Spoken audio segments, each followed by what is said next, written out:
Okay, so we are going to continue with that section 2.3.1 of Griffiths' book, third edition on Introduction to Quantum Mechanics. And this is the video where we are finally going to solve the time-independent Schrödinger equation for the harmonic oscillator. Okay, and it's in this video that you will see why this algebraic method that we've been talking about is so elegant. It's such a nice, smart way to solve this problem. Okay, very well. Why is it so nice and so efficient or so smart in this method? Because if we have one solution, okay, one solution for the Schrödinger's time independent equation, you will see we have all the others. Okay, so if we have one solution, we can apply the A plus and we get another solution. If we have this new solution that we created, well, you apply an A plus and you get another one. And you apply A plus and you get another one. Or you can go in the other direction. You have one solution, well, you can apply A minus and get another solution. And with this new one, you apply A minus and you get a new one. And you apply A minus and you get a new one. Okay, so you just need one and you will have all the others. May sound a bit abstract, but you will see how it works. Okay, so the idea is here. We are going to assume that we already have one solution. So what does it mean to have one solution?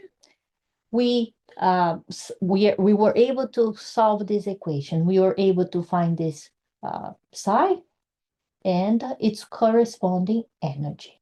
Okay, so we have one. Let's assume that.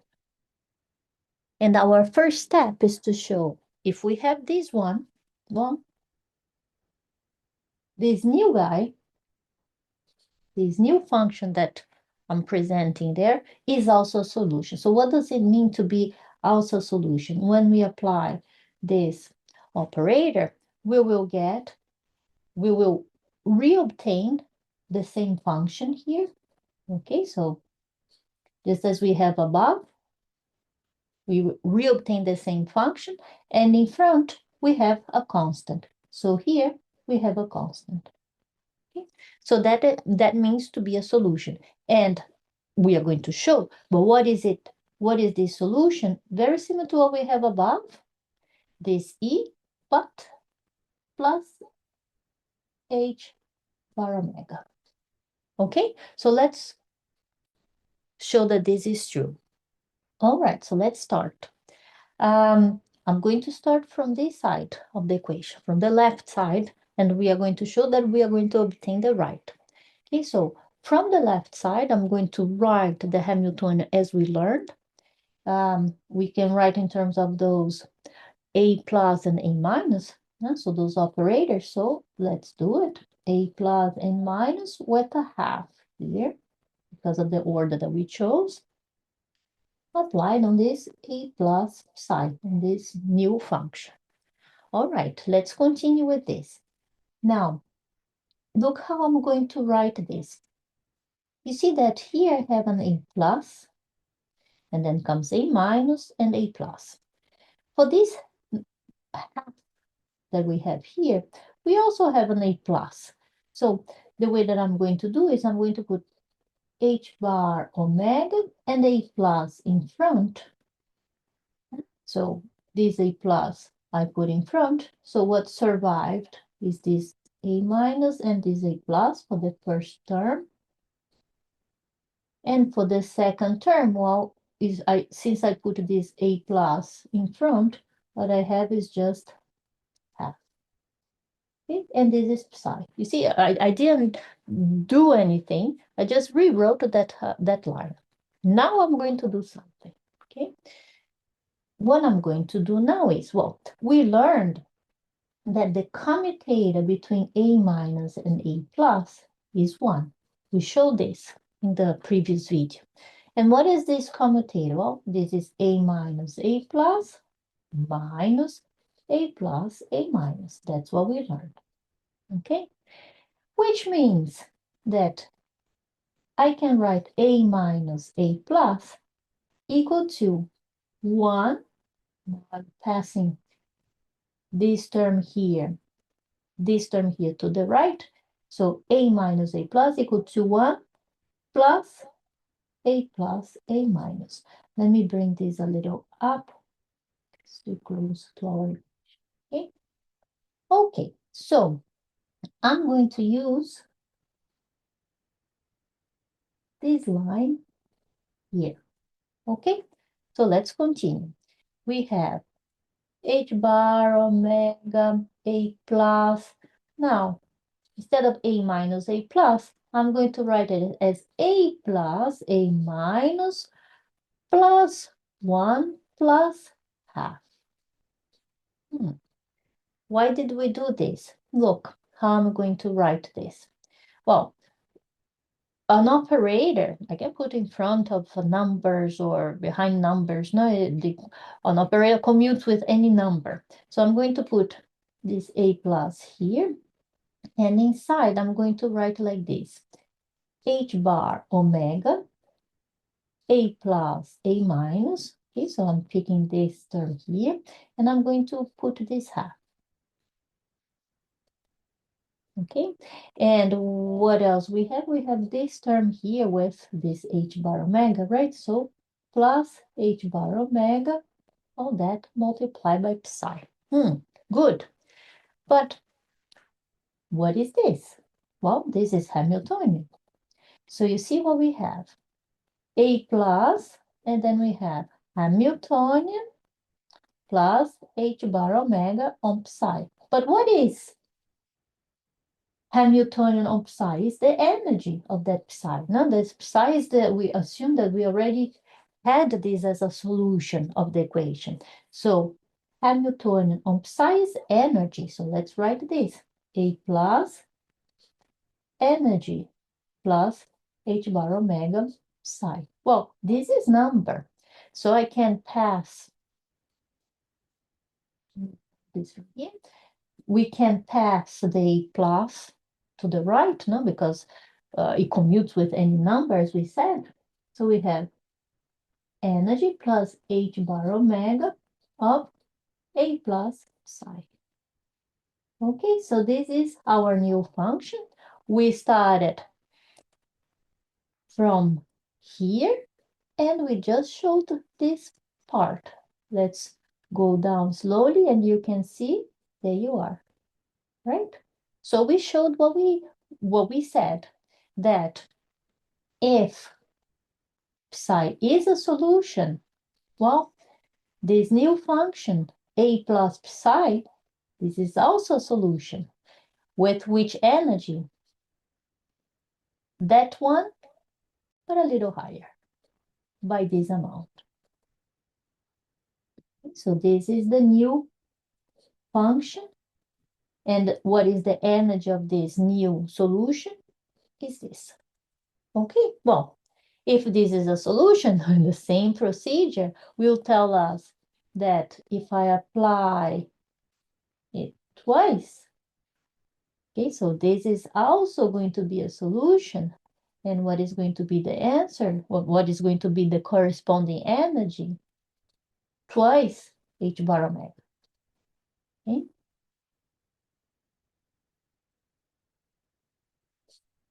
So with this energy, and we can go on and on and on, getting higher and higher energies.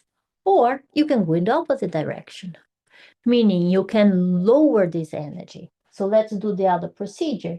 Yeah, so we show this line here that A plus psi is a solution with a higher energy than the original psi.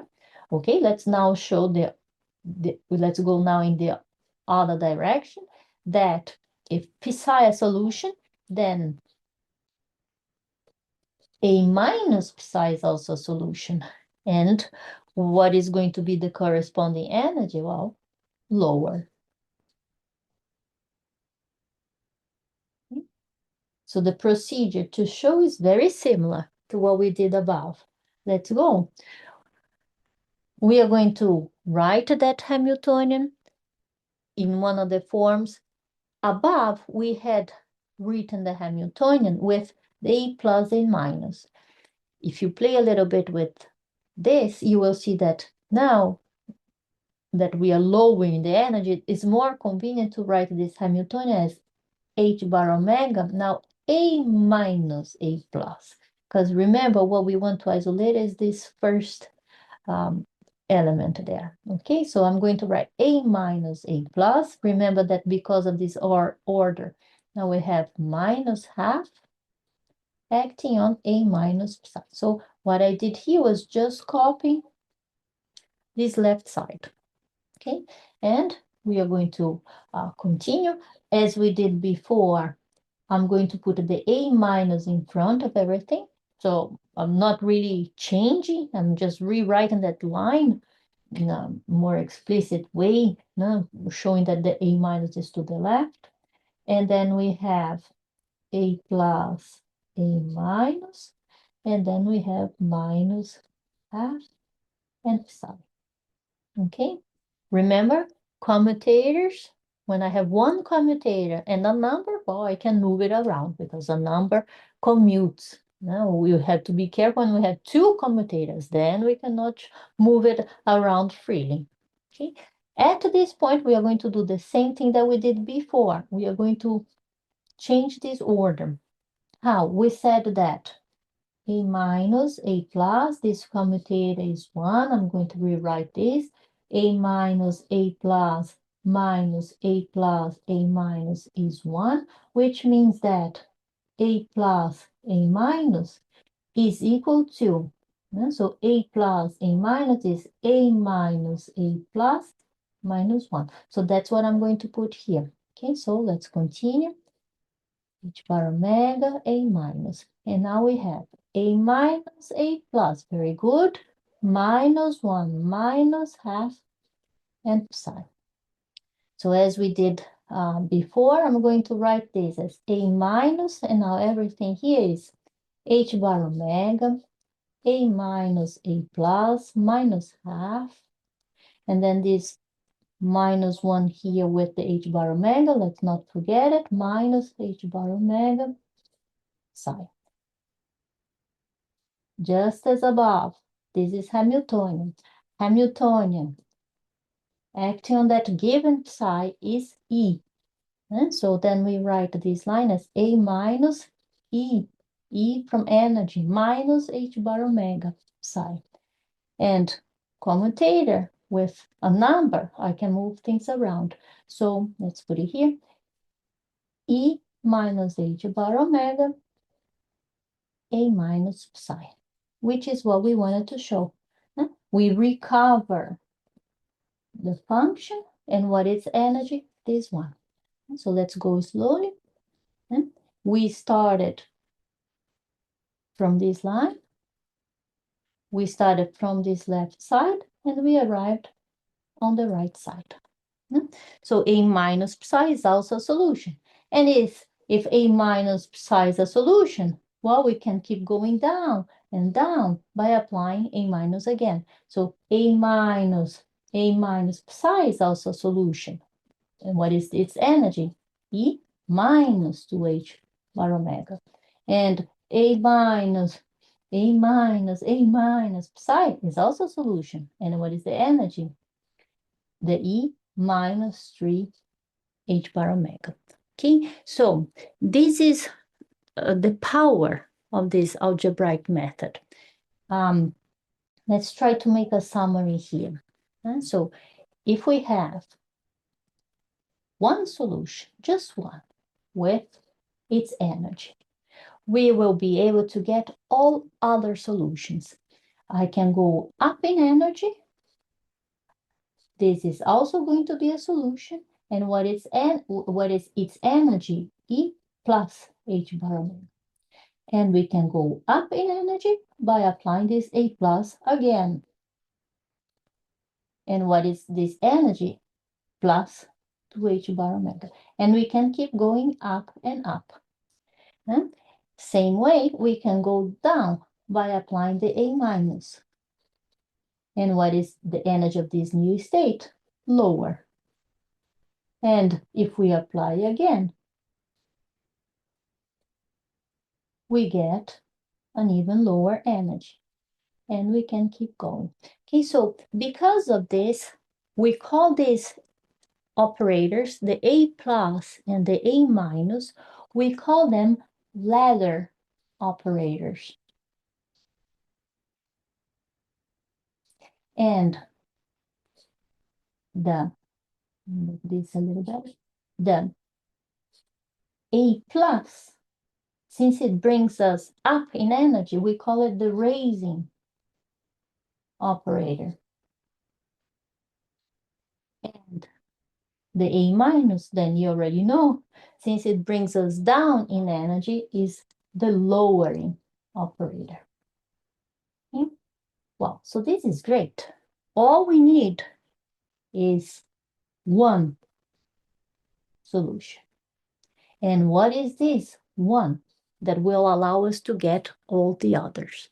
That's the key question now. Well, what is this one? Well, every time we apply an A minus, we go down in energy, and we go down in energy, and we go down in energy. Well, there will be a point that we are going to reach our lowest state, the lowest in energy, what we call the ground state. And I'm going to denote this ground state with a psi naught. Once we reach this lowest state with its lowest energy, if we apply a minus again, we have to stop. We cannot go below. Okay, so there is this limit in this procedure. So what I'm trying to say is there'll be a point where I reach the lowest energy. If we apply a minus here, well, zero. We stopped. We cannot go lower anymore. This is the equation that will allow us to get one state. So the one state that we are after is the ground state. Well, how can we use this equation to find this one state? Remember what this A minus was? How we defined this A minus? We defined it as IP plus m omega x over that square root 2m h bar omega. Okay, so this is what we are going to apply on our psi naught, and this will be equal to 0. But what is P? P is that operator, right? So it's h bar over I ddx. That's what I'm going to put in this equation. So let's rewrite that. No? So we have I h bar I ddx on psi naught. Then we have plus m omega x psi naught. Well, we also have this denominator here. All that equal to 0. Okay, that's the equation that we need to solve to find that one state that we need. And this is an easy equation to solve. Let's see. Well, this I cancels. Now, when I put this whole thing to the right, it becomes 0. So you see the equation that we have to solve is this one. Let me put the other term to the right, minus m omega x psi naught. And this is not a hard equation to solve. Look at this. I'm going to put the psi on this side, and on the other side we have minus m omega h bar. These are all constants, né? And we have x dx. Well, let's do an integral of this whole thing. Okay, and what do we get? The integral on the left side is the ln. And on the right, very simple, minus m omega x squared over 2. Right? Now, if we do the exponential of all that, we got the psi that we were after. Yeah? Exponential minus m omega x squared over 2h bar. One thing that we cannot forget, we'll have to check normalization, but this is a very nice result. we got our one solution. Okay, we got our one solution, and now you see why I kept repeating that the Gaussian function was so important, because the Gaussian function, that bell curve that we are talking about, is this one, right? So that's why solving Gaussian integrals is so important, and that's what allow us to find this A that you are seeing here. So the solution for the harmonic oscillator, which is this such an important problem, is this Gaussian function.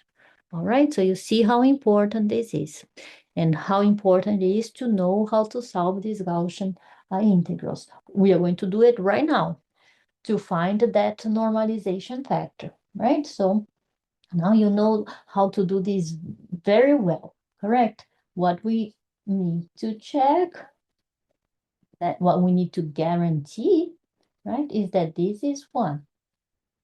All right, so this means that we need to solve minus m omega x squared.